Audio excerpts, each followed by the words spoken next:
Hi friends, எல்லோரும் எப்படி இருக்கீங்க? நல்லா இருக்கீங்கன்னு நம்புகிறேன். எப்பவும் ஒரே மாதிரி சாம்பார், காரக்குழம்பு, தொக்குன்னு செய்கிறீங்களா? கொஞ்சம் வித்தியாசமாக ரொம்பவே டேஸ்டியாக ஈஸியாக முருங்கைக்காய் முந்திரி கறி ரொம்பவே டேஸ்டியாக இருக்கும். வாங்க எப்படி பண்ணுறதுன்னு பார்க்கலாம். இதுக்கு தேவையான வெஜிடபிள்ஸ் பார்த்திங்கன்னா முருங்கைக்காய், பெரிய வெங்காயம் அதை சின்னதாக கட் பண்ணி வச்சுருக்கேன். அதுக்கப்புறமா தக்காளி. கடாயில் உங்களுக்கு தேவையான அளவு எண்ணெய் விட்டுக்கோங்க. எண்ணெய் நல்லா காஞ்சதுக்கப்புறமா ஒரு 4-5 முந்திரியை ரெண்டாக உடைச்சிட்டு அதை நல்லா பொன்னிறம் ஆகிற அளவுக்கு நல்லா பொரித்து எடுத்துக்கோங்க. வேறு பிளேட்டுக்கு மாற்றிட்டு இப்போது நம்ம யூஸ் பண்ண அதே எண்ணெயில் கொஞ்சமாக சீரகம் ஆட் பண்ணிக்கோங்க. சின்ன சீரகம் ஆட் பண்ணிவிட்டு சீரகம் நல்லா வெடித்து வரணுங்க. நல்லா வெடித்து வந்ததுக்கப்புறமா நான் 3 மீடியம் சைஸ் பெரிய வெங்காயம் நல்லா சின்னதாக கட் பண்ணி வச்சுருக்கேன். அதை எண்ணெயில் ஆட் பண்ணிக்கோங்க. அடுத்து இதில் நான் 2 முருங்கைக்காய் அதையும் நல்லா கட் பண்ணிவிட்டு கழுவி எடுத்து வச்சுருக்கிறேன். அதையும் ஆட் பண்ணிக்கோங்க.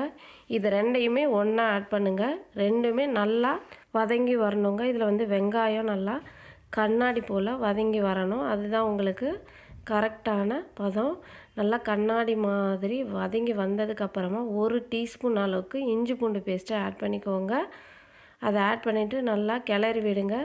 நெக்ஸ்ட்டு இதில் தேவையான மசாலாஸ் எல்லாம் ஆட் பண்ணிக்கலாம். கொஞ்சமாக மஞ்சத்தூள் ஆட் பண்ணிக்கோங்க. அடுத்து இதில் சின்ன டீஸ்பூன்னால் 1 டீஸ்பூன் அளவுக்கு சீரகத்தூள், சின்ன சீரகம் இருக்குது இல்லைங்களா, அதை நல்லா வறுத்து அதுக்கப்புறமா பொடி பண்ணி வச்சுருக்கோம். அது ஒரு 3/4 டீஸ்பூன் அளவுக்கு கரம் மசாலா அதையும் ஆட் பண்ணிக்கோங்க. நான் சொல்கிற அளவுகளை மட்டும் கரெக்டாக ஃபாலோ பண்ணுங்கள். டேஸ்ட்டு நிஜமாகவே சூப்பராக இருக்கும். நீங்கள் மல்லித்தூள் தனியாகவும் மிளகாய்த்தூள் தனியாகவும் ஆட் பண்ணிக்கலாம். நான் ரெண்டையும் ஒன்றாவே ஆட் பண்ணி அரைச்சி வச்சுருக்கிறதுனால நான் மிளகாய்த்தூள், குழம்பு மிளகாய்த்தூள் சொல்லுவோம்ல, வீட்டில் அரைச்சதை அதை ஆட் பண்ணியிருக்கிறேன். உங்கள் காரத்துக்கு எப்போ ஆட் பண்ணிக்கோங்க.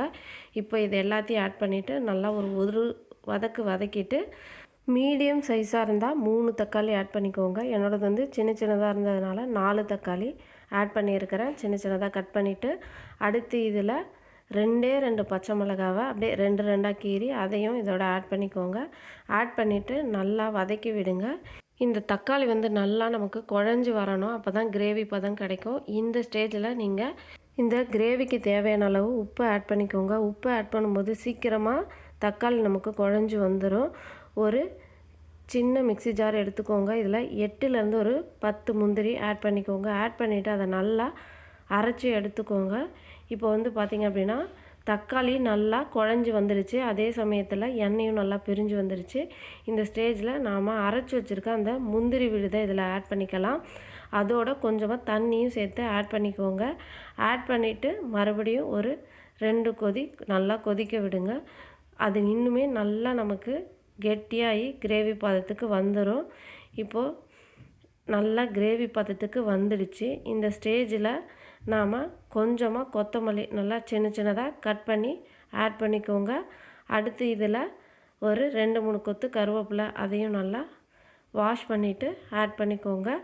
நெக்ஸ்ட்டு நாம் ஃபஸ்ட்டு வறுத்து வச்சோம் இல்லைங்களா முந்திரி, அதையும் இதை ஆட் பண்ணிவிட்டு இறக்குனிங்கன்னா சூப்பரான முருங்கைக்காய் முந்திரி கிரேவி ரெடி.